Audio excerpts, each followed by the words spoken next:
नमस्कार मित्रों, मैं विकास वर्धन आज पुनः आप लोगों के समक्ष एक नई कहानी लेकर उपस्थित हुआ हूँ। एक बार की बात है, भारतीय रेल में यह मनोरंजक घटना घटी। मैं उसे आप लोगों के समक्ष कोट करना चाहूँगा। एक बार एक फकीर अपने माथे पर पेटी लेकर के ट्रेन पे चढ़ा।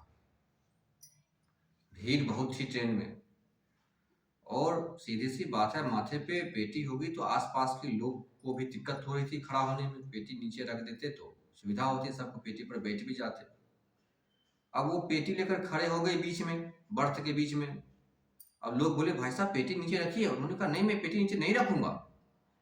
लोग बोले, कैसा आदमी है। फिर बोला, आगे खिसकिए।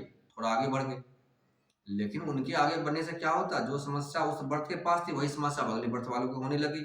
बोले, भाई साहब पेटी नीचे रखिए, दिक्कत हो रही है। बोले, नहीं, मैं पेटी नीचे नहीं रख सकता। बोले, क्यों नहीं नीचे रख सकते। एक युवक था, उसने सवाल किया कि आप पेटी नीचे क्यों नहीं रख सकते, आपका सिर दुखने लगेगा, यात्रा लंबी है, आप माथे पे पेटी कब तक रखेंगे। उन्होंने कहा, जब तक मैं ना पहुंचू तब तक रखूंगा। बोले, चलिए मान लिया कि आप सिर पे पेटी रख सकते हैं, लेकिन आप सिर पे पेटी क्यों रखेंगे जबकि आप ट्रेन पे चल रहे हैं। वैसे भी आपका भार ट्रेन ही ढो रही, तो आप नाहक क्यों मेहनत कर रहे हैं जबकि ट्रेन में जगह है। आप पेटी नीचे रखिए, क्यों पेटी आप माथे पे रखे हुए हैं। तो उस फकीर ने कहा कि लगता है आप समझदार आदमी हैं, आप जो बात बोले आपकी बात मेरे समझ में आ गई। अब जरा पेटी पकड़िए, मैं नीचे कर लेता हूँ। तुरंत उस व्यक्ति ने एक साइड से पेटी पकड़ा और उस फकीर ने पेटी को नीचे रख दिया। बोला, बिल्कुल सही आपने कहा, आप भी अपने माथे पर जो पेटी रखे हुए हैं, अपने जीवन की चिंताओं का, अपने भविष्य की चिंताओं का, उसकी पेटी उठाकर आप भी नीचे रखिए। क्योंकि अगर इन भविष्य की चिंताओं की पेटी आप अपने माथे पर रखे हुए, फिर भी इस पेटी का भार परमात्मा ही ढो रहा है। आप नाहक बीच में परेशान हो रहे हैं, जिस प्रकार से मैं परेशान हो रहा था अपने माथे पर इस पेटी को उठाकर। मेरे माथे पे पेटी थी तभी ढो तो ट्रेन ही रही थी ना, उतार कर रख दिया तो भी ढो रही है ट्रेन। एनीवे ढोना तो ट्रेन को ही है, तो आप अपनी चिंता क्यों अपने माथे पे रखे हुए हैं। उतार कर रखिए नीचे, फ्री होकर जीवन जिए। जो करने वाला है राम है, वो सारी व्यवस्था करेगा। आप क्यों अपने माथे पर अपने जीवन की चिंता व्यथा को रखे हुए हैं। उस पेटी को उठाकर नीचे रखिए।